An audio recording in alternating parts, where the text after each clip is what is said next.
Fala galera, Reino de Deus parte 2. Hoje nós vamos falar de preconceitos. Nós temos duas palavras só que a gente precisa tomar cuidado, porque eu vi um teólogo falando e ele foi acusado de uma coisa que ele não falou. Você tem a palavra discriminar e a palavra descriminar. Discriminação e descriminalização. Esse tem que tomar cuidado. Porque o verbo discriminar, que vem descriminalização, é o verbo que significa você tirar a lei dali. Você discriminou, você tirou a lei. Discriminação, discriminar, é você ter preconceito. Então tem que tomar cuidado. Naquele momento onde Jesus chega, a religião montada, ela estava montada sobre um alicerce de leis. Eles viviam religiosamente e a vida cotidiana deles movidos por leis práticas. Mas o recheio da casa deles, do bolo deles, era discriminação. Porque a lei deles vem de Deus. Então, como eles viviam a lei de Deus e outras pessoas em volta não viviam a lei de Deus, quem não vivia a lei de Deus e não estava com eles, dentro do meio deles, da bolha deles, da Jerusalém, eles eram discriminados. Então, ao mesmo tempo que Jesus poderia falar para eles, vocês não podem discriminar ninguém, mas não poderia também descriminalizar a lei deles, que era o suporte da religiosidade que eles tinham. Não podia tirar isso deles. O que, na verdade, também, eles iam começar a viver aquela forma de vida legalista à toa.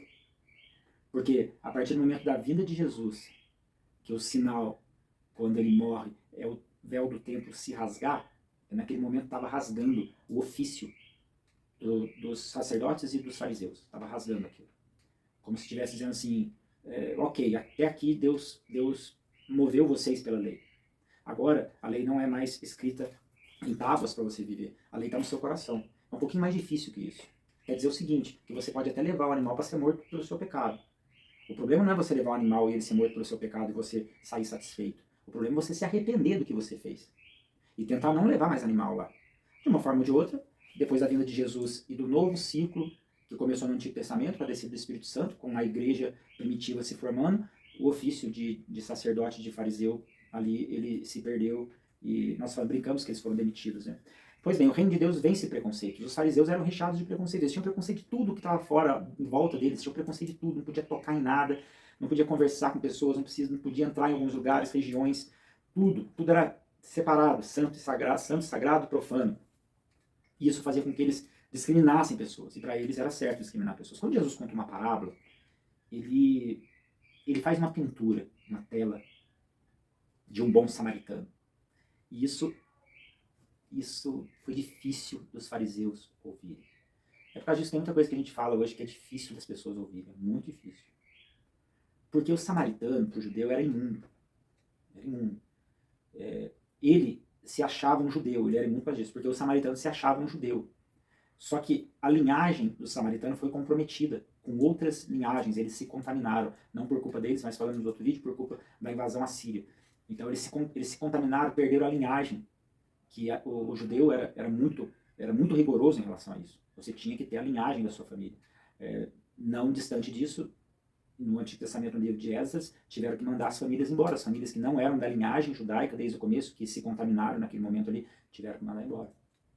Então, o samaritano era o judeu, ele orava, fazia orações discriminatórias pelos samaritanos, no sentido assim, Deus, obrigado por eu não ter nascido samaritano, por eu não ser como um samaritano. Além disso, o samaritano ainda fez um templo em Samaria.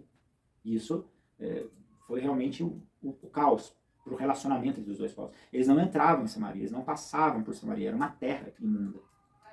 Quando Jesus conta a parábola do bom samaritano, é como se ele estivesse contando assim, olha, tinha um homem morto aqui, bem aqui, e passou perto dele, eu vou parafrasear a parábola, tá? Passou perto dele um pastor, passou de largo. Passou perto dele o ministro do louvor, passou de largo. Passou perto dele o padre, passou de largo. Aí passou perto dele uma pessoa envolvida com a religião candomblé, parou, cuidou da pessoa.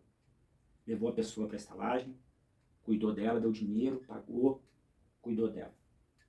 Essa aí foi a parábola que o Rodrigo está parafraseando, na verdade. Passou de largo o levita, passou de largo o fariseu, passou de largo o mestre da lei, passou de largo todo mundo. E quem cuidou do homem que estava semi-morto foi o samaritano, que os judeus odiavam.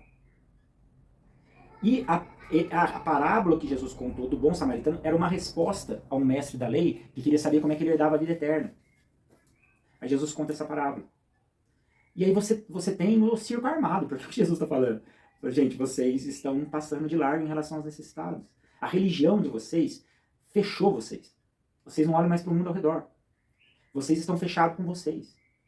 Vocês estão lacrados em relação à dor do mundo. Vocês não sentem mais a dor do mundo. Vocês passam de largo em relação à dor do mundo. E o samaritano que vocês odeiam, que vocês falam que eles são filhos do diabo, que eles são pecadores, que eles são contaminados, que eles são impuros, ele parou e cuidou da pessoa.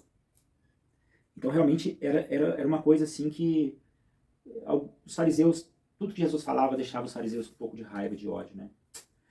E Tiago, quando vem escrever na carta dele, Tiago fala assim, olha, você quer ser religioso, sabe qual é a verdadeira religião? Essa palavra religião que Tiago usa, ele fala assim, você sabe qual é a verdadeira religião? É cuidar de órfãos e viúvas. Sabe o que está querendo dizer? Essa palavra religião que ele usa no grego é a palavra religião mesmo de ritual, de cerimônia. É de cara religioso mesmo, de cara que acha que a vida dele é envolta de ritual e cerimônia. E Tiago fala assim, você sabe qual é a verdadeira religião desse jeito? Você quer viver a religião desse jeito? Beleza. Cuida de órfãos e viúvas. Por quê? Porque o ofício do fariseu acabou. O ofício templário do sacerdote acabou ali. Acabou. Eles foram realmente demitidos. Então, esse preconceito primeiro, o reino de Deus vence a barreira do preconceito. O reino de Deus vence a barreira do preconceito. Vence a barreira também do preconceito da morte. Porque Jesus, ele tocava em defunto. Não podia fazer isso. A lei proibia. Tanto que o voto do nazirado, ele vinha também desse conceito de não poder tocar em nenhum corpo, nada morto, né? Era um ato de impureza, você ficava impuro. E Jesus tocava, Jesus ia em cemitério, Jesus ressuscitava o morto ali, tocava nele, ressuscitava o morto. Né? Então tem esse preconceito também. Existiam vários preconceitos que Jesus quebrou. O preconceito entre santo e profano, esse foi o mais assim, foi o que mais chama atenção na vida de Jesus. Porque a maior parte da vida dele foi entre os impuros, entre os profanos. Pô, Jesus, você come, senta e bebe com beberrão e pecador. Você nem sabe com quem você está comendo, com quem você está sentando. Não, eu quero ficar com eles. A maior parte dele foi na região de Cafarnaum, a maior parte da vida dele foi na região de Cafarnaum, na Galiléia das Nações. Então tem Marcos 5, 1, 43, tem a descrição de um dia de Jesus. Então de manhã ele estava em Gadara, no cemitério, curando um endemoniado. Um lugar imundo, um local imundo. À tarde, ele se encontrou com o chefe da sinagoga. Se o chefe da sinagoga soubesse que ele estava no cemitério em Gadara, talvez não marcasse esse encontro com ele, porque ele estava imundo pela lei dos judeus. Então, ele faz esse trajeto do profano para o sagrado sem culpa. Ele faz esse trajeto do profano para o sagrado sem ritual. Aí sai do cemitério, agora vou fazer uma oração para me limpar, Senhor, me limpa porque eu saí do cemitério e agora eu vou entrar na igreja. É muito engraçado isso, né? Teve uma vez que eu fiquei sabendo que uma igreja, quando passava na frente de um outro templo, de uma outra religião, Deus tinha dado uma revelação para orar. Para orar. Olha, gente, dentro desse tempo, essa região existem pessoas samaritanas muito melhores do que essas pessoas que estão fazendo isso. Uma oração de preconceito. Uma oração de discriminação. Então é muito complicado, sabe por quê? Porque quando você reparte a vida entre santo e profano, quando você reparte e discrimina, e você fala esses e nós, quando você faz isso, a sua vida fica assim. Você fica uma pessoa, você vira uma pessoa que vive uma vida dobre. Por que eu afirmo isso? Por que você vira uma pessoa que vive uma vida dobre, hipócrita? Por quê? Porque você navega também entre o profano. E você prega que não. Olha, veja o problema que a gente está falando. Olha onde a gente está se metendo. Não, tem que vir para a minha igreja, tem que ser da minha igreja. Aqui é um local perfeito para servir a Deus. As leis são perfeitas, o pastor fala é perfeito, eu vou seguir porque aquilo lá é palavra de Deus. E aí você olha em volta e pensa assim, tá todo mundo errado. A igreja tal tá errada, fulano tá errado, o ciclano lá tá pior ainda, tá afundado na lama, tá todo mundo em volta errado e a gente tem aqui a nossa bolha de perfeição.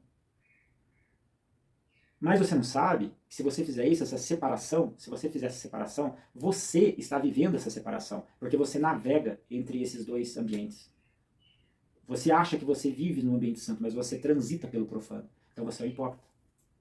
E é por causa disso que Jesus vem trazendo todas essa quebra de paradigma, né? Então, dia santo, local santo, hora sagrada, música sagrada, pessoas sagradas. As pessoas, elas se isolam na existência do sagrado. Elas se isolam lá. Elas ficam lá. E quem quer receber uma bênção de Deus, que venha para cá. Porque nós não vamos lá. E se nós formos lá, nós vamos fazer um ritual de limpeza para voltar. Porque misericórdia, entramos lá, tocamos lá, conversamos lá. Não, fui na casa do fulano, fez mal para mim. Entrei não sei aonde, fez mal para mim. Que isso? Fez mal por quê? O Espírito Santo está dentro do seu coração. Como é que fez mal para você? Não estou entendendo. Então, nós, servos de Cristo, nós caminhamos na geografia do sagrado e do profano, tranquilamente, sem mudar a nossa essência, sem mudar a nossa identidade, porque o Espírito Santo está dentro de nós. Isso para nós não faz diferença nenhuma. E o que nós mais queremos mesmo, sinceramente, é viver como Jesus viveu, no profano. Por quê? Porque você não pode falar assim, as pessoas têm que vir para cá para serem salvas. Não, você tem que ir lá, tirar as pessoas de lá. Nós temos que ir lá. Temos que viver lá, temos que sentir lá. Por que está acontecendo isso? Sentir perto, cheiro, ouvido, os sentidos. Os nossos sentidos têm que estar lá. Então Jesus veio e trouxe um reino de Deus assim, que quebrou essa muralha entre santo e profano, entre o perfeito e o imperfeito, entre o limpo e o sujo, né? Toca, tô limpo, toca, tô sujo. Brincadeira, né? Aquela brincadeira. Limpo, sujo. Isso é uma coisa infantil. Uma coisa infantil que nós criamos por causa da nossa religiosidade. Nós criamos para discriminar pessoas. Então, parte 2, o reino de Deus, ele quebra preconceitos.